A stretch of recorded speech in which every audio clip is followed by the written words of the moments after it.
بسم اللہ الرحمن الرحیم الحمدللہ رب العالمین والعاقبۃ للمتقین والصلاۃ والسلام علی سید الانبیاء والمرسلین وخاتم النبیین۔ السلام علیکم ورحمۃ اللہ وبرکاتہ۔ ناظرین، میں ہوں آپ کا میزبان مقصود ساجد، اس وقت کی نئی خبروں کے ساتھ۔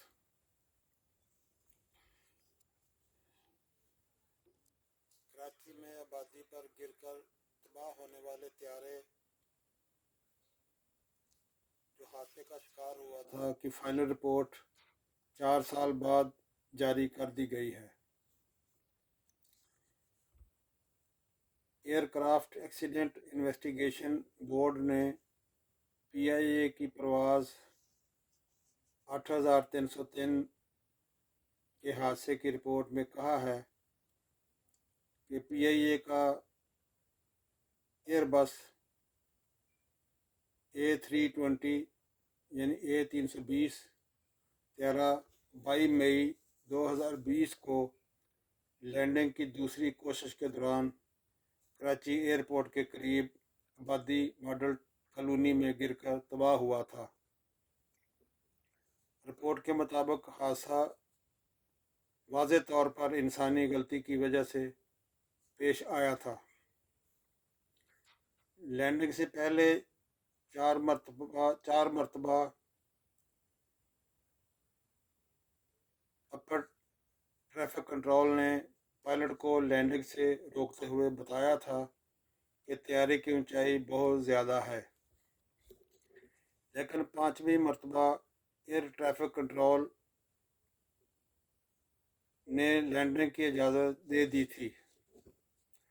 رپورٹ میں بتایا گیا ہے کہ دونوں پائلٹس ایئر ٹریفک کنٹرول میں رابطے اور ہم آہنگی کا فقدان تھا۔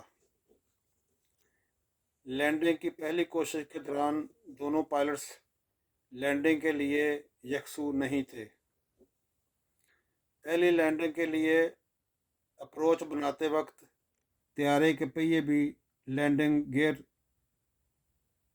کھلے تھے، لیکن عین لینڈنگ کے وقت دونوں پائلٹس میں سے کسی ایک نے لینڈنگ گیئر دوبارہ بند کر دیا تھا۔ طیارے نے پہلی مرتبہ بغیر لینڈنگ گیئر کھولے لینڈنگ کی کوشش کی۔ لینڈنگ کی پہلی کوشش کے دوران طیارے کے انجن رن وے سے ٹکرائے۔ انجن کے رن وے سے ٹکرانے اور رگڑنے کی وجہ سے شعلے بھی نکلے تھے۔ رپورٹ کے مطابق طیارے کے انجن ٹکرانے اور شعلے نکلنے کے بارے میں ایئر ٹریفک کنٹرولر نے پائلٹ کو نہیں بتایا۔ طیارے کے دونوں انجن رن وے سے ٹکرانے کی وجہ سے متاثر ہوئے اور دونوں انجنوں کو لوبریکنٹ آئل فراہمی کرنے والا نظام خراب ہو چکا تھا،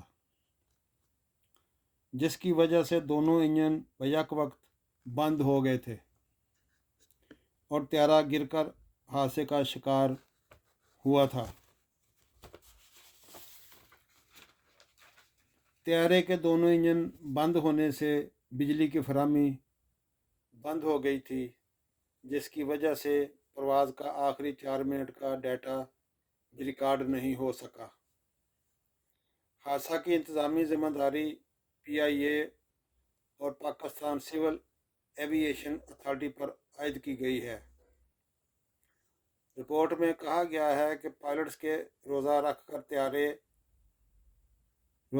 طیارہ اڑانے کے بارے میں سول ایوییشن اتھارٹی کے قوانین واضح نہیں ہیں۔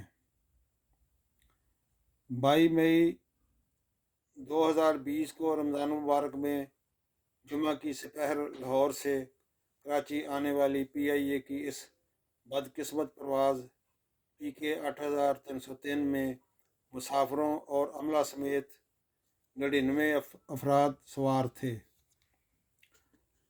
حادثے میں 97 افراد جان بحق ہو گئے تھے، 2 مسافر معجزانہ طور پر زندہ بچ گئے تھے۔